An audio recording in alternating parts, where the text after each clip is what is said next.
Hello my dear friends, welcome back to my channel. ये आपके class 6 का geography book है और ये बिहार बोर्ड का है। इसके पहले मैंने क्लास 5 के बिहार बोर्ड बुक से ज्योग्राफी में यानी कि पर्यावरण और हमने 2 चैप्टर पूरा नोट्स के साथ तैयार करवाया है। पटना से नाथुला की यात्रा और दूसरा था आपका ऐतिहासिक स्मारक। मैंने किस तरह से नोट्स बनाना है और कैसे आपको मैं लाइन बाय लाइन मैंने करवाया है, ये सब कुछ आपको प्लेलिस्ट में मिल जाएंगे। बढ़ते हैं आगे, इसमें जो भी महत्वपूर्ण है उसको देखते हुए आगे बढ़ेंगे। कुछ इसमें कहानियाँ हैं, उस कहानियों को हम लोग नहीं पढ़ेंगे। जहाँ से महत्वपूर्ण बातें हैं वहाँ से हम लोग आते हैं और जो यहाँ पर लिखा हुआ है सूर्य यानी सौर परिवार का मुखिया, यहाँ से हम लोग आगे बढ़ेंगे। कहानी जो भी है वो बच्चों वाली है।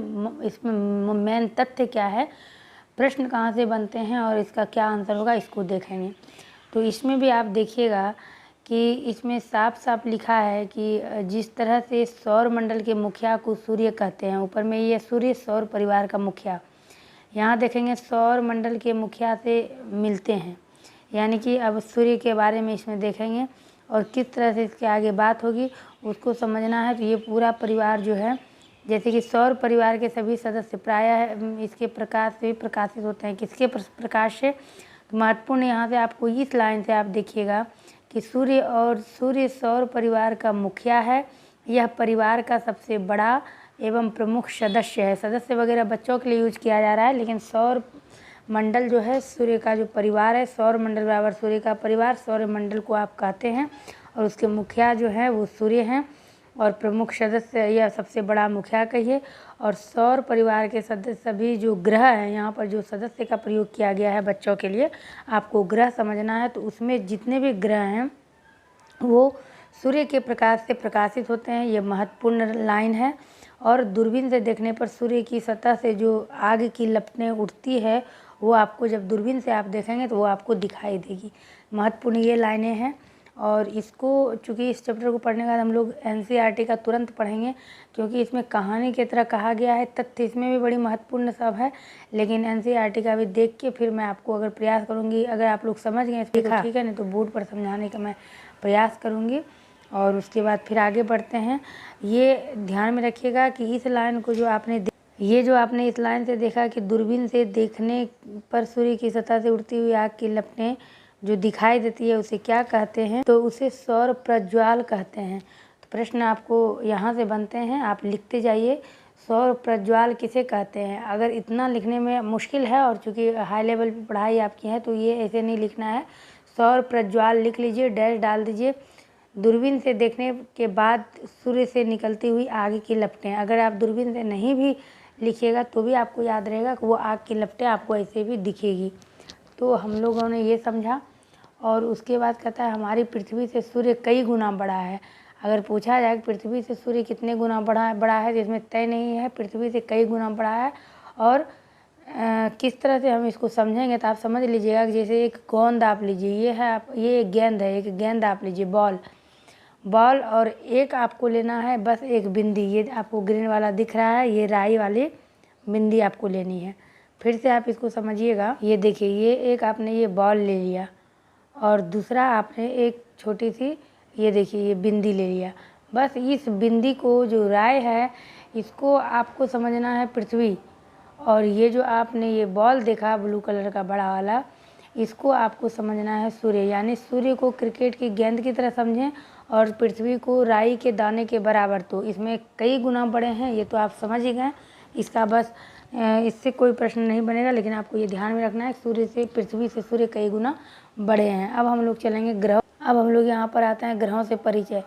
तो यहाँ पर हम लोग बिल्कुल कहानी को नहीं पढ़ेंगे, गोविंद ने क्या कहा, गोविंद के पिताजी ने क्या कहा, क्योंकि हमें फैक्ट की तरफ जाना है। और चूँकि ऑफलाइन क्लास में मैं इसको इतनी बार पढ़ा चुकी हूँ, मुझे ये पता है किस लाइन पे हमें जाना है। तो मैं आपको वो लाइनें स्किप करके बिल्कुल मुख्य तथ्य जो आपका है, मेन कंटेंट, मेन फैक्ट, उसी को देखेंगे। तो सूर्य से थोड़ी दूरी पर एक गोला उभरा है, यानी कि ये जो आप देख रहे हैं यहाँ पर जो आपका दिख रहा है ये सूर्य है। और सूर्य की दूरी पर जो ये है, ये बुध की चर्चा हो रही है, बुध की बातें हो रही है। और ये चूँकि क्या है, आपका ग्रह है, तो सूर्य से थोड़ी दूरी पर जो बिल्कुल सूर्य की तरह ही उभरा हुआ है और आकार में सूर्य से छोटा है। तो ये जो है ये इसको कहते हैं बुध ग्रह। और आपको ये समझना है कि सूर्य जो एक जिस परिवार का मुखिया है उस परिवार में टोटल सूर्य को लगाकर 9, वैसे 8 ग्रह सूर्य की परिक्रमा करते रहते हैं। तो कोई भी ग्रह के पास अपना प्रकाश नहीं होता, ये सूर्य के प्रकाश से प्रकाशित होते हैं। तो आपको ये समझना है कि पहला जो है आपका पहला बुध है। आप इसको इस तरह से माइंड में, बुध हो गया पहला, मैं आपको इसको लास्ट में ट्रिक बता दूंगी। पहला आपका बुध हो गया। दूसरा जब आप आते हैं दूसरे ग्रह पर तो आपका शुक्र हो गया। यहाँ पर आप देख रहे हैं ये शुक्र है आपका। तीसरा ग्रह जो है पृथ्वी है, जिस पर कि ऑक्सीजन, पानी सब कुछ संभव है, जहाँ जीवन संभव है, जहाँ हम लोग रह रहे हैं। और चौथा आपका मंगल हो गया। मंगल ग्रह को लाल ग्रह कहते हैं, पृथ्वी को नीला ग्रह भी कहते हैं। उसके बाद आपका आ गया बृहस्पति और फिर आ गया शनि। शनि एक ऐसा ग्रह है जिसके चारों तरफ छल्ले हैं, ये आपको ध्यान रखना है। फिर आ गया आपका नेपच्यून जिसको वरुण, और यूरेनस जिसको अरुण कहते हैं। आपके इसी एक्सरसाइज में दिए हुए हैं, आप लोग प्रश्नों का उत्तर देंगे तो मुझे ये लगेगा कि आप लोग ध्यान से सुनते हैं और इसका जवाब देते हैं। आप लोग मुझे बताइएगा इसमें ऐसे कौन से 2 ग्रह हैं जो कि उल्टी दिशा में चक्कर लगाते हैं, मुझे आप ये बताइएगा। वैसे 8 ग्रह आपने पढ़ लिया, बुध, शुक्र, पृथ्वी, मंगल, बृहस्पति, शनि, अरुण, वरुण। अरुण वरुण नहीं बल्कि नेपच्यून और यूरेनस भी आप इसको याद रखिएगा। अब देखिए, आपसे ये पूछा जाएगा कि सबसे अधिक चमकीला ग्रह कौन सा है, तो आपको ये माइंड में रखना होगा कि बुध को आप सबसे अधिक चमकीला ग्रह कह सकते हैं, क्योंकि वो सूर्य से सबसे निकट में है, इसीलिए बुध को अधिक चमकीला ग्रह कह सकते हैं, उसमें अधिक चमक होती है। और जो मंगल ग्रह है उसको लाल ग्रह कहते हैं, क्योंकि मंगल ग्रह जो है ये लाल होता है, इसलिए लाल होने के कारण इसे लाल ग्रह भी कहते हैं। क्वेश्चन आप लिखते जाइए, मंगल को डैश देकर लिखिए, लाल रंग का होता है, फिर कॉमा दीजिए, इसे लाल ग्रह कहते हैं। पृथ्वी लिखकर डैश दीजिए, लिखिए इसे नीला ग्रह भी कहते हैं। इसमें पृथ्वी जीवन संभव है, हालांकि इस पर जीवन संभव है आपको नहीं लिखना है क्योंकि हम लोग उसी पर हैं, तो फिर वो नहीं लिखना है। लेकिन फिर बुध ग्रह लिखिए, उसमें डैश देकर लिखिए सबसे अधिक चमकीला होता है। क्यों? तो इसका भी कारण होना चाहिए कि क्योंकि वो सूर्य से सबसे अधिक नज़दीक में है। तो इस तरह से आपने इस ग्रह को देखा। बस पागल मत बोल, समझे? यू मीन्स तुम, यू, ठीक है। और लास्ट में जिसको आप बोल रहे हैं उसका नाम है वरुण, ये आपको याद रखना है। बस पागल मुझे मत बोल, समझे? यू वरुण। आपने किसी की तरफ इशारा करके देखा, आप इसको लिखिए।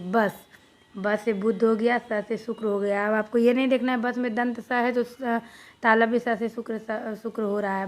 बस तो ब से बुध, उसके बाद शुक्र, पागल पृथ्वी, प से पागल, प से पृथ्वी, मत मंगल, बोल ब से बृहस्पति, और समझे मतलब फिर से शनि, यू यानी कि तुम, यूरेनस यानी अरुण। और ये सारी बातें आप किसको बोल रहे हैं? तो वरुण को बोल रहे हैं।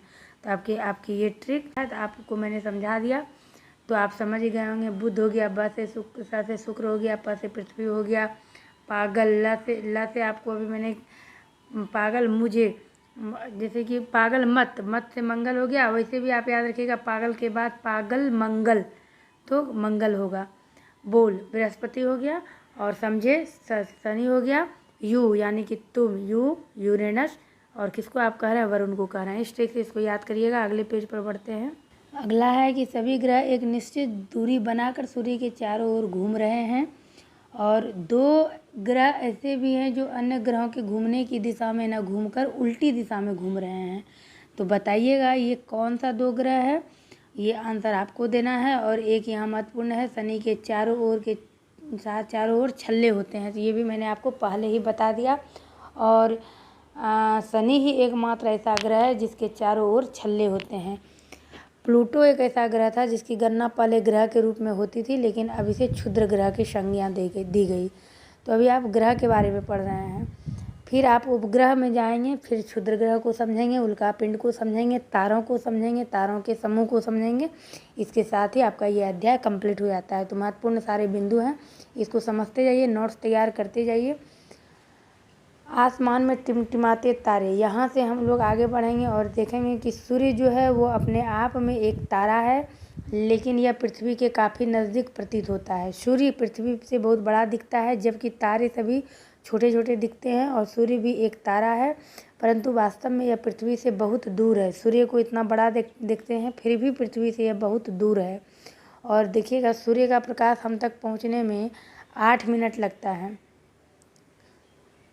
सूर्य के बाद सबसे नज़दीक के तारे का प्रकाश पृथ्वी तक पहुंचने में लगभग 4 वर्ष लग जाता है। तो आप दूरी का अंदाज़ा लगाइए। सबसे पहले समझिए कि सूर्य इतना बड़ा दिखता है और सूर्य से और भी पास में जो तारा है, वो जो तारा है सूर्य के बाद जो मतलब पृथ्वी से सूर्य आपको दिख रहा है, सूर्य के बाद जो सबसे नज़दीक तारा है, यानी मान लीजिए पहले नंबर पे आपको पृथ्वी से सूर्य दिख रहा है, दूसरे नंबर पर जो तारा है वो सूर्य से इतनी दूरी पर है। ये कहने का तात्पर्य ये है कि ब्रह्मांड इतने बड़े स्तर पे फैला हुआ है कि एक तारे से दूसरे तारे की दूरी इतनी है कि अगर सूर्य से पृथ्वी पर प्रकाश आने में 8 मिनट का समय लगता है, तो सूर्य से थोड़ा हटकर पीछे जो तारा है उसका प्रकाश आने में पृथ्वी पर 4 वर्ष लगता है। अब देखिए 4 वर्ष यानी कि 308 मिनट में आती है सूर्य की रोशनी पृथ्वी पर, और 4 वर्ष में यानी कि 365 गुना आप 4 करिए, 365 गुना 24 गुना 4 करिए, 30,040 मिनट के आसपास आप मुझे कैलकुलेट कर बताइए कि कितना मिनट लगता है। तो यहाँ से एक बहुत ही महत्वपूर्ण क्वेश्चन निकल के सामने आ रहे हैं। बीपीएससी जब भी सवाल करती है तो बीपीएससी का कहना होता है कि मैं हल्के में सवाल नहीं करता हूँ, तब तो सारे लोग पास कर जाएंगे। किसी भी चीज़ को पढ़िए तो गहराई से पढ़िए, उसको गहराई तक जानिए, ये बीपीएससी का कहना है। रिसेंट में यूट्यूब पर वो वीडियो काफ़ी तेज़ी से विचरण कर रही है, तो आप लोग भी ज़रूर देखे होंगे, नहीं देखे होंगे तो मैं उस पर भी एक वीडियो बना दूंगी आपके लिए। तो किसी भी चीज़ को गहराई से समझिए। हो सकता है कि जो लाइन आपके सामने में क्लियर दिया हुआ है, देखिए ये लाइन आपके सामने में क्लियर है कि इस सूर्य का प्रकाश 8 मिनट तक पृथ्वी पर पहुँच जाता है। ये आपसे नहीं क्वेश्चन करेगा, ये बिल्कुल इजी क्वेश्चन है। आपको क्वेश्चन इस तरह से कर सकता है बीपीएससी कि सूर्य के बाद जो दूसरा तारा है, क्योंकि सूर्य भी आपस में एक तारा, अपने आप में एक तारा है, सूर्य के बाद जो दूसरा तारा है उसका प्रकाश पृथ्वी तक पहुंचने में कितना समय लगता है। अगर आपको वर्षों में दिया रहेगा तो 4 वर्ष, और मिनट में दिया रहेगा तो आप कैलकुलेट कर लीजिएगा कि 4 वर्ष पहले 365 गुना 24 गुने 4 करेंगे तो कितना मिनट आता है। तो प्रकाश की गति ज्ञात कर पृथ्वी और सूर्य के बीच की दूरी का अनुमान बताइए, और सूर्य और पृथ्वी के सबसे नज़दीक के आकाशीय पिंडों का नाम पता कीजिए। सूर्य और पृथ्वी के सबसे नज़दीक में आकाशीय पिंडों के नाम का पता करिए। ये महत्वपूर्ण नहीं है, हालांकि आगे आप जब इस टॉपिक को पढ़िएगा तो सब कुछ आपका क्लियर हो जाएगा। आते हैं आगे, पृथ्वी हमारा आवास। अब गोविंद को तारों का रहस्य समझ में आने लगा। देखिए गोविंद को छोड़ दीजिए अभी कुछ देर के लिए, आगे बढ़ते हैं। अब इसके आगे क्या कह रहा है कि कुछ जो हमारे पृथ्वी का जो देखिए जितने भी ग्रह हैं, कुछ ग्रह ऐसे हैं जिसका एक भी उपग्रह नहीं है, कुछ ऐसे ग्रह हैं जिसका एक उपग्रह है, कुछ ऐसे ग्रह हैं जिसका 2 उपग्रह है, कुछ ऐसे उपग्रह हैं जिसका 63 उपग्रह है, 62 उपग्रह है। तो अभी हम आगे उस चीज़ को पढ़ेंगे, लेकिन शनि के पास 62 उपग्रह है, बृहस्पति के पास 63 उपग्रह है, पृथ्वी के पास एक ही उपग्रह है, बुध और शुक्र के पास कोई उपग्रह नहीं है। इसको हम आगे बुक में देख लेते हैं। तो अब यहाँ से हम देखेंगे कि पृथ्वी जो है एक ऐसा ग्रह है जहाँ जीवन मिलता है, और जल और जीवन, देखिए जीवन के लिए क्या क्या आवश्यक है, गैस, जल, ये सारी चीज़ें आवश्यक है जो कि पृथ्वी पर संभव है। और अंतरिक्ष से जब आप पृथ्वी देखते हैं तो वहाँ से नीली नज़र आती है। क्यों? ये इसीलिए कि लोग कहेगा कि पृथ्वी पर 70% पानी रहता है इसलिए वो नीली नज़र आती है। पानी ब्लूइश होता है, लेकिन इतना ब्लू नहीं होता है कि वो नीला नज़र आने लगे। इसका स्पष्ट एक उत्तर होता है क्योंकि वायुमंडल में प्रकाश की किरणें परावर्तित होती है, और समुद्र की सतह से नीले रंग का परावर्तन सबसे अधिक होता है।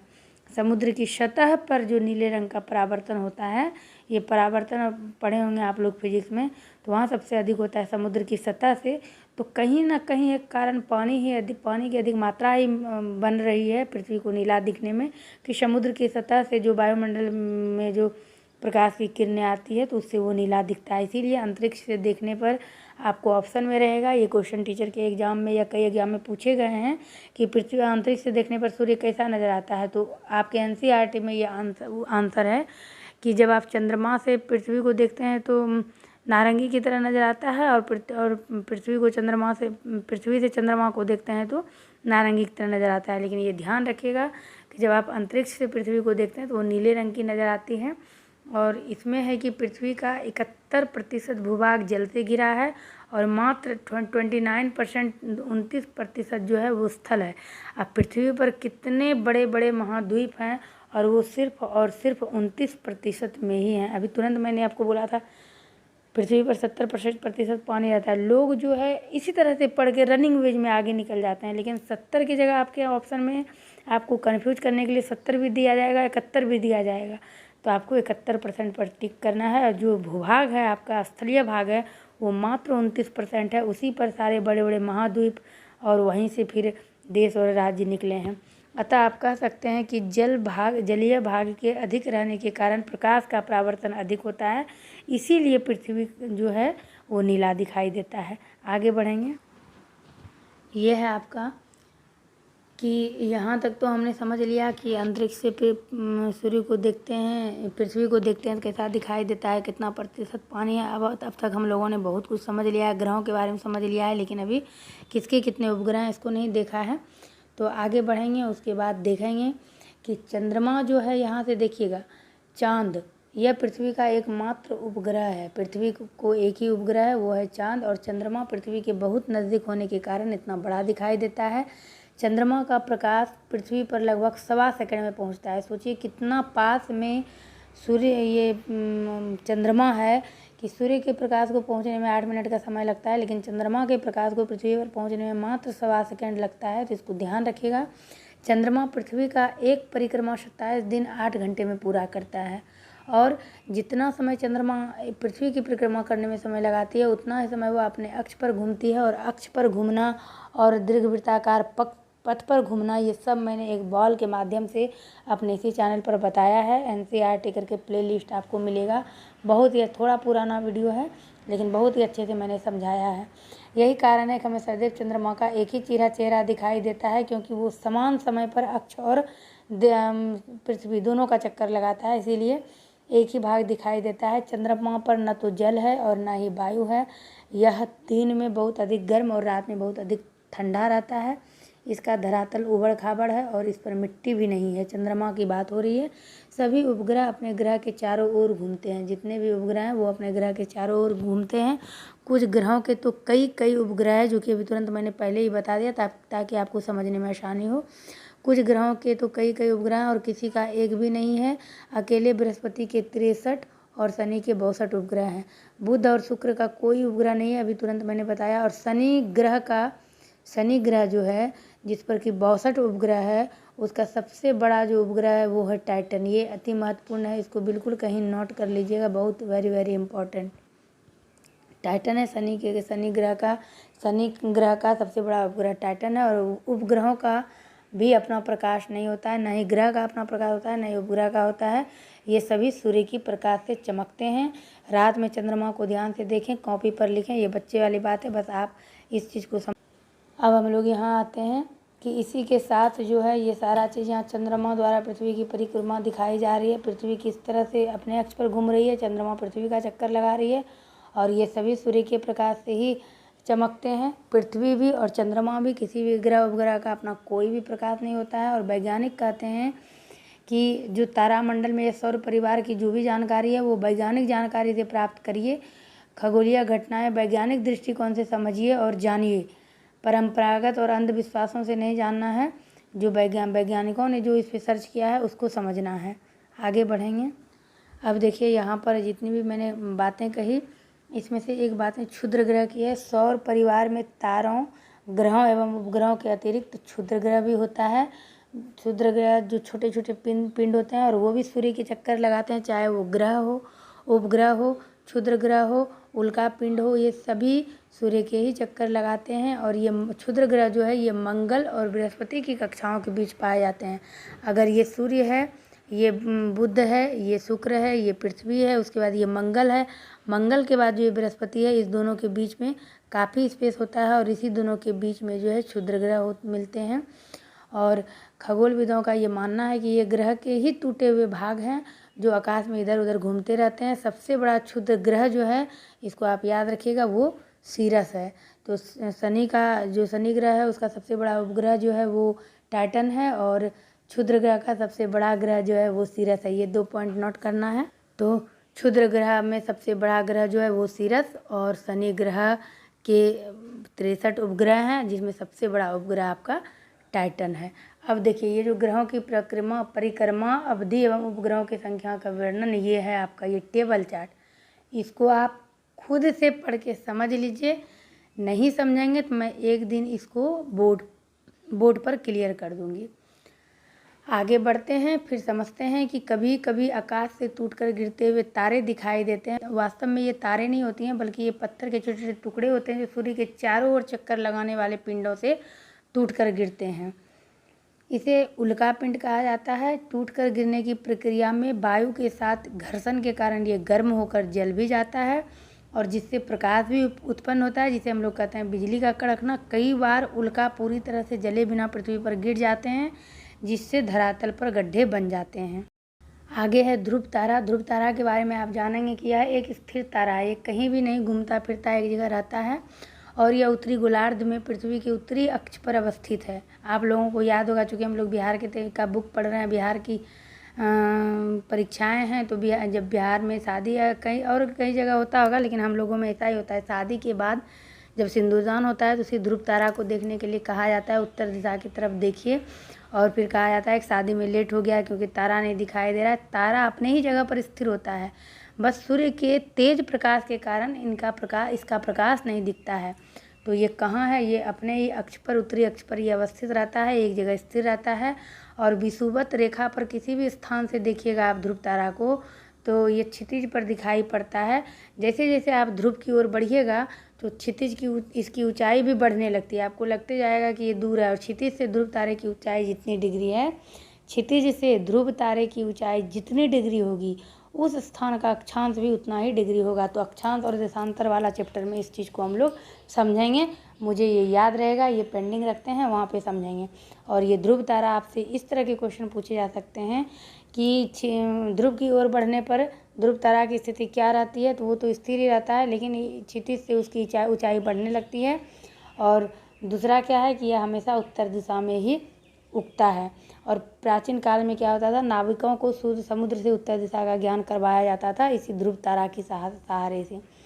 अब हम लोग समझ चलते हैं तारों के विशेष समूह की तरफ। तो आप कॉपी में ऊपर में बड़ा ऐसा लिख लीजिए तारों का समूह, डेस्क कर दे दीजिए। फिर वहाँ से हम लोग चलेंगे, तो जब पृथ्वी सूर्य की परिक्रमा करती है, पृथ्वी जो ग्रह है वो सूर्य की परिक्रमा करती है, तो सूर्य विभिन्न तारा समूहों के बीच नजर आता है। सूर्य के चारों तरफ छोटे छोटे छोटे छोटे इस तरह के तारों के समूह रहते हैं। एक समूह नहीं, कई समूह। देखिएगा, समूह और समुदाय अलग चीज़ है। अगर एक जगह 10 लोग खड़े हैं, मैं भी हूँ, कोई अन्य जाति के हैं, कोई अन्य धर्म के हैं, तो वो समूह हो गया। कि एक समूह में मान लीजिए एक ही सब्जेक्ट को पढ़ने के लिए कई धर्मों के लोग वहाँ पर हैं, तो उसको फिर भी हम लोग समूह ही कहेंगे। लेकिन जब घर से निकलते हैं तो एक अलग समुदाय का कहीं अलग फेस्टिवल हो रहा है, एक अलग धर्मों का, तो उसको समुदाय कहते हैं। ये ध्यान में रखिएगा। तो सूर्य जहाँ है, सूर्य के आसपास जो है, जब सूर्य परिक्रमा करती है तो सूर्य विभिन्न ताराओं के समूह के बीच नज़र आता है। तो ऐसे समूह की संख्या जो है, ऐसे ऐसे करके जो समूह बनी हुई है, उस समूह की संख्या 12 है, जिसको कि हम लोग राशि कहते हैं। और ये इन राशियों में जो तारे हैं वो किसी न किसी आकृति के नज़र जरूर आते हैं। जैसे कि कुछ तारे एक सिंह के आकार का बना हुआ है, इस तरह से ऐसे करके, तो उस राशि को 12 राशि होते हैं, उसको सिंह कहेंगे। कहीं कन्या की तरह, मतलब जो आकार है उस आकार को हम लोग राशि में उसको कहते हैं, यानी कि राशि का नाम दिया गया है। और ये 12 हैं, जैसे कि मेष हो गया, वृष हो गया, मिथुन हो गया, कर्क हो गया, सिंह हो गया, कन्या हो गया, तुला, वृश्चिक, यानी कुछ तारों के समूह बिच्छू जैसे बने हुए हैं, तो वो वृश्चिक राशि हो गया। और धनु, मकर, कुंभ तथा मीन, यानी कुछ तारों के समूह जो है इस प्रकार से, फिर इस तरह से ऐसे करके हैं, ऐसे करके। तो ये मछली हो गया, मीन के तरह हो गया, तो ये मछली हो गया। तो इस तरह से 12 ऐसे तारों के समूह हैं, ये याद रखिएगा। उसके बाद जब हम लोग आगे बढ़ते हैं तो यहाँ पृथ्वी के चारों ओर विभिन्न तारों का समुदाय है। देखिए, अभी तुरंत मैंने आपको समुदाय की भी बात बता दी, तो आपने समझ लिया होगा। तो समुदाय की संख्याएँ 27 है, और चांद को पृथ्वी की परिक्रमा करने के दौरान किसी न किसी तारों के इन समूहों के सामने से गुजरना पड़ता है। अब ध्यान दीजिएगा, जो आपने अभी समूह पढ़ा, उस समूहों से 12 समूहों से सूर्य को गुजरना पड़ता है, लेकिन समुदायों से जिसकी संख्या 27 है उससे चंद्रमा को गुजरना पड़ता है। और ये जो तारों का समुदाय होता है इसको ही नक्षत्र कहते हैं, जो कि 27 है, उससे किसको गुजरना पड़ता है? चंद्रमा को। बहुत महत्वपूर्ण बातें हैं, याद रखिएगा। समूह से सूर्य को, समुदाय से चंद्रमा को। समूह की संख्या दोनों तारों के ही हैं गुच्छे, लेकिन एक समूह है एक समुदाय है। समूह से सूरज को गुजरना पड़ता है जिसकी संख्या 12 है, समुदाय से चंद्रमा को गुजरना पड़ता है जिसकी संख्या 27 है, और उसको नक्षत्र कहते हैं। ऊपर में जो 12 थे समूहों की संख्या, वो आपके राशि थे, ये आपके नक्षत्र हैं। अश्विनी, भरणी, कृतिका, रोहिणी, ये सारे आपके नक्षत्र हैं। मृगशिरा, आद्रा, पुनर्वसु सुनते होंगे, आद्रा आ गया तो खीर पूड़ी बनता है। फिर रोहिणी नक्षत्र आ गया। रथ नक्षत्र के बारे में आप लोगों ने बिल्कुल सुना होगा। और ये जो नक्षत्र है, रेवती नक्षत्र है। तो इस तरह से जितने भी नक्षत्र होते हैं, जिसको कि हम लोग कहते हैं हथिया, हथिया नक्षत्र में बारिश होती है, जिसको यहाँ पे हस्त और हथिया भी देखिए ब्रैकेट में दिया हुआ है। बिल्कुल बिहारी भाषा में यही कहते हैं, हथिया नक्षत्र आ गया, अब तो बारिश होगी। तो ये जो है पृथ्वी इनमें से प्रत्येक नक्षत्रों को 14 दिनों में पार कर लेती है, इसलिए नक्षत्रों की अवधि 14 दिनों की होती है। हर 15वें दिन नक्षत्र चेंज होता है।